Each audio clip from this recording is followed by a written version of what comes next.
जैसे बीजेपी ने पिछले 10 साल काम किया, आज एक बार फिर सत्ता में आने के बाद उसी तरीके से काम करना शुरू कर दिया है कि ईडी का इस्तेमाल, सीबीआई का इस्तेमाल सिर्फ उन लोगों को दबाने के लिए जो बीजेपी के आगे घुटने नहीं टेक रहे। अरविंद केजरीवाल जी की गलती सिर्फ इतनी है कि उन्होंने दिल्ली में 3 बार सरकार बना ली और बड़े मैंडेट से बना ली और दिल्ली के लोगों को सूल देने की काम कर रहे हैं। देखिए कि ऐसी क्या मजबूरी थी सीबीआई की कि रातों रात अरविंद जी को गिरफ्तार करना पड़ा और कोर्ट में लेके जा रहे हैं, क्योंकि उनको पता था कि सुप्रीम कोर्ट आज अरविंद जी को बेल दे सकती है और बीजेपी और भाजपा कभी नहीं चाहते कि अरविंद जी बाहर आएँ और लोगों की सेवा करें और लोगों की लड़ाई लड़ें। तो इसलिए पहले भी ऐसे काम करते रहे हैं, लेकिन और आज भी कर रहे हैं, लेकिन हमें न्यायपालिका पर पूरा भरोसा है और उम्मीद है अरविंद जी बाहर आएंगे और लोगों के लिए काम करेंगे। सारे लोग जानते हैं कि ईडी और सीबीआई किसके कहने पर काम कर रहे हैं। वो कांग्रेस के कहने पर काम कर रहे हैं या भाजपाइयों के कहने पर काम कर रहे हैं, और सारे लोग जानते हैं कि बीजेपी किस तरीके से काम करती है। तो कोई बात नहीं, पहले भी ऐसे किया, लेकिन 1 रुपये की भी, सिंगल पैनी की भी कोई ट्रायल, कोई पैसा किसी आम आदमी पार्टी के लीडर से मिला भी नहीं, और ये कोई ट्रायल, मनी ट्रायल साबित भी नहीं कर पाए, और सिर्फ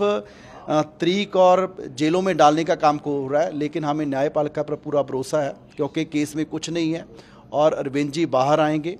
और ईमानदारी से उन्होंने पहले जब से सियासत की शुरुआत की है पहले सेवा की है और आने वाले समय में भी करेंगे। देखिए, ये जो इलेक्शन लड़ी गई थी 2024 की, इसमें सबसे बड़ा मुद्दा था कि देश के संविधान को बचाना है और देश के लोकतंत्र को बचाना है और जो परंपराएं चलती आ रही हैं उनको बचाना है,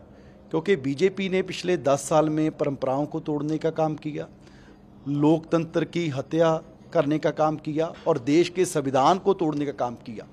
और उसी परंपरा में से एक कि जब भी कोई सरकार बनती है तो जो डिप्टी स्पीकर है वो अपोजिशन का बनता है, और बीजेपी आज ये बात मानने के लिए भी तैयार नहीं है और स्पीकर भी उनको बना रही है जो पिछले 5 साल स्पीकर थे, जिनका कार्यकाल देश के लोगों ने देखा है कि किस तरह मेंबर्स को सस्पेंड किया जाता है और किस तरह ऑपोजिशन की बात सुने बिना बिल्स को पास किया जाता है। तो मैं ये लड़ाई सिर्फ ऑपोजिशन की नहीं है, मैं तो जो बीजेपी के 7 दल हैं उनको भी मशवरा देना चाहता हूं, क्योंकि आज के टाइम जैसा माहौल है, सबसे बड़ी भूमिका स्पीकर की रहने वाली है, क्योंकि बीजेपी हर हाल में कोशिश करेगी कि जो 272 का आंकड़ा है उसे पार किया जाए, तो वह किसी भी दल को तोड़ने की कोशिश करेगी और हो सकता है उसमें जो बीजेपी के साथ के दल हैं उनको भी तोड़ने की कोशिश करे। तो ऐसे में अगर बीजेपी का स्पीकर होगा तो एंटी डिफेक्शन जो लॉ है उसको भी किस तरीके से इस्तेमाल करना है, किस तरीके नहीं, वो पूरा स्पीकर के हाथ में है, क्योंकि पावर इतनी है स्पीकर के साथ। तो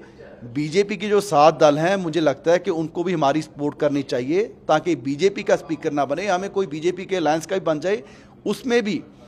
बीजेपी के जो 7 के दल हैं और पूरे देश के जो अन्य गुट हैं उनका फ़ायदा है, ताकि लोकतंत्र की जो परंपराएं वो भी बाहर रहेंगी और कोई ऐसा माहौल, जैसे पहले बीजेपी ने कितने स्टेट में, महाराष्ट्र में, हिमाचल में सरकार तोड़ने की कोशिश की, तो वैसा माहौल ना बने और अच्छे से 5 साल जो लोकसभा वो चल सके। बीजेपी उन्होंने देखा है कि पिछले 10 साल उन्होंने कैसे काम किया, केंद्र में भी और अन्य स्टेट्स में भी कैसे जो सरकार थी उनको तोड़ने का काम किया। तो मुझे लगता है कि वो क्योंकि बीजेपी के साथ हैं, उनकी आइडियोलॉजी को, उनके काम करने के तरीके को हमारे से ज़्यादा बेहतर समझते हैं, और मुझे लगता है कि ज़रूर अपने जो दल के लोग हैं, अपने सांसद हैं, उनको बचाने के लिए मुझे लगता है कि ज़रूर क्रॉस वोटिंग हो सकती है। देखिए, उनकी पार्टी का डिसीजन है, इंडिया अलायंस में बड़ी पार्टी है, उन्होंने अपनी पार्टी का नेता बनाया है, लेकिन सारी पार्टीज़, क्योंकि जो इंडिया अलायंस की हैं, बैठ के फैसला होगा, उस फैसले के बाद हम कमेंट कर सकते हैं।